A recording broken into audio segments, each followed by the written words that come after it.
All of us will remember the 2002 fire season. Years of drought, record temperatures, plenty of fuel. At times it seemed all of America was burning. I'm Walter Cronkite. I'd like you to hear something. Electricity's out in the entire town, and I may have the only working generator. QSL loud and clear. Do you have any priority messages? They're just two average guys who saw the need and volunteered. All the other stations, please stand by. They're radio hams, amateurs, giving of their own time and spending their own money, trying to help out when and where America needs it most. Not just at wildfires, but at earthquakes, hurricanes, tornadoes. Just one tornado now, the other one died. At floods, at any disaster. Hams belonging to amateur radio's emergency groups were called out on September 11th when America came under attack. Cell phone and landline circuits were jammed and virtually useless, but dozens of radio amateurs helped the police and fire departments and other emergency services maintain communications in New York, Pennsylvania, and Washington, D.C. Their country asked, and they responded without reservation. But being a good Samaritan sometimes brings with it a risk.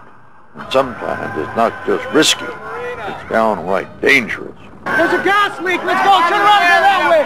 Gas leak! That's exactly what happened in Colorado in June 2002 on the 137,000-acre Hayman fire.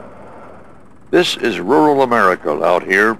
You can't always rely on a cell phone and when you need help. It looks like the wind shifted back to the west and or northwest, and it's moving the fire back in this direction. The fire is just right over this ridge here behind me. It's starting to get close. Looks like we're going to have to prepare to get out of here pretty shortly. The sky had already turned ominously dark. The air was thick with smoke, making breathing more difficult. The sun reduced in intensity to little more than a light bulb through the smoky haze. The wind, increasing in speed, began blowing the fire toward the volunteers. The sheriff came through a little bit ago and asked us how fast we could get out of here. We're basically right across the road from the last fire line. So they stood by their radios, handling emergency communications for the police, the fire, the Teller County Office of Emergency Services. This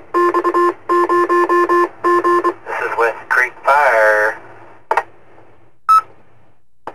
Ted, could I get a status update, your location, please? Things are pretty quiet. Firefighters should be coming in for supper before long. The role of amateur radio operators in this particular event has been very significant. We've provided a lot of communication capability. We're in an area where it's difficult to communicate. As a result, our capabilities greatly enhance the efforts of law enforcement, of firefighting, of the Red Cross and the Salvation Army. It takes a lot of cheeseburgers to fight a forest fire. Here, sir. Okay. Got it? Thank you. In the end, there was a break in the weather. The winds changed, and all of the emergency workers, the firefighters, the police, the radio amateurs, handling the communications, all of them were safe. This is WG0N. I'll be coming back to the command center. You know, we call them radio amateurs, but their skill levels are anything but amateur. These are people who in any other realm would be called professionals. They're the people who know how to put the pieces together, know how to build the networks, know how to get information from one place to another when every other system has failed. I don't think that's amateur. Ham radio has been around for 100 years, but that doesn't mean out of date. Even America's space shuttle and the International Space Station have ham radio on board, and it's not just for the enjoyment of the crew. Do you tend to reevaluate your life when you look at the Earth? Over.